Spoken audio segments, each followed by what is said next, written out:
In this question, a 200 long sprue has an area of cross section 650 meters square.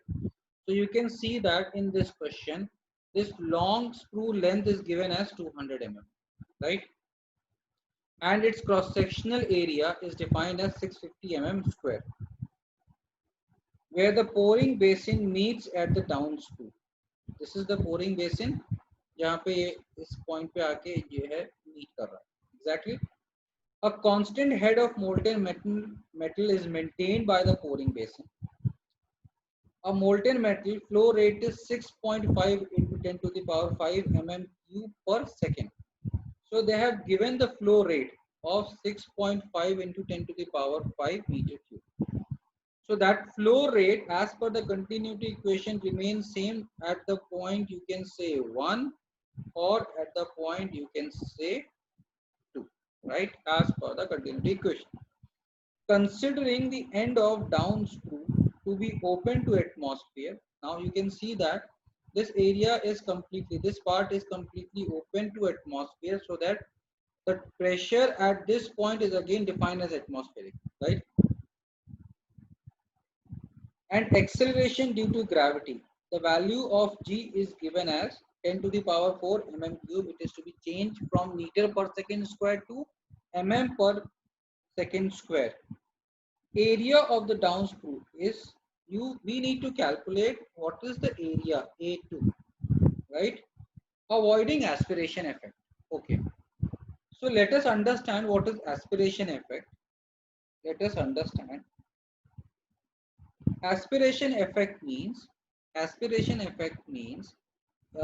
in aspiration effect, the pressure at point 2, the pressure you can say, sorry, the pressure at point 1 becomes negative, right? In aspiration effect, the pressure at point 1 becomes negative, and because of that, because of negative pressure, atmospheric gases from the outside attack into the molten metal, right? So to avoid this phenomena is defined as aspiration effect, and to avoid aspiration effect, we have changed the cross-sectional area of point 1 to point 2, right?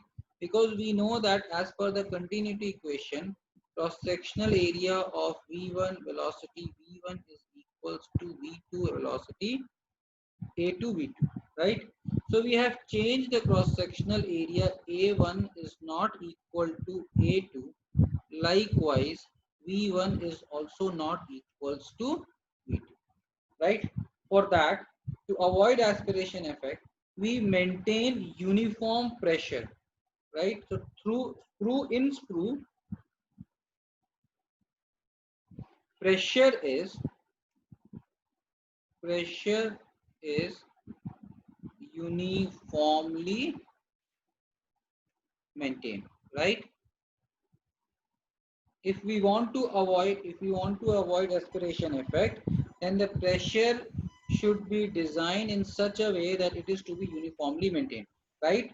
It means the pressure at 1 is also equal to the pressure at 2 position. Okay, so this is the phenomena of aspiration effect. Now we have know the pressure at 1 and pressure at 2 point, right? So let's solve this question. In this question, the given data is defined as metal flow rate, that is Q. Q is defined as 6.5 into 10 to the power 5 cube per second, right? So therefore that area 1, velocity 1 can be defined as equals to 6.5 into 10 to the power 5 cube per second, right? So with the help of this, we can find the velocity at V1 point. So that V1 velocity is to be calculated with the help of this condition. So V1 is defined as like 6.5 into 10 to the power 5 divided by the area is defined as 650 millimeter square. So when you solve this, the velocity of V1 at the inlet point is defined as 1000 millimeter per second. Right? Now, just apply, just apply here, just apply a Bernoulli's equation between point 1 and point 2, right? When you apply a Bernoulli's equation at point 1 and point 2, what you will get? That is P1 upon rho g plus V1 square by 2g plus H1, which is also defined as P2 by rho g plus V2 square by 2g, right? Now we know that in aspiration effect, pressure is uniformly distributed. So if the pressure is uniformly distributed, we can say that P1 point is equals to P2 point.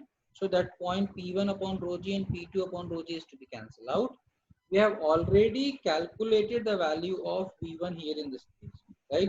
H1 is given as 200 mm. By this we can find out, just write it like 200 plus velocity is already given in millimeter per second. So just write it of 1000 millimeter per second, that is 1000 square by 2. Now G is already given in 10 to the power 4 in terms of millimeter per second square, right? So that can also be defined as V2 square by 2 into G, that is 10 to the power 4.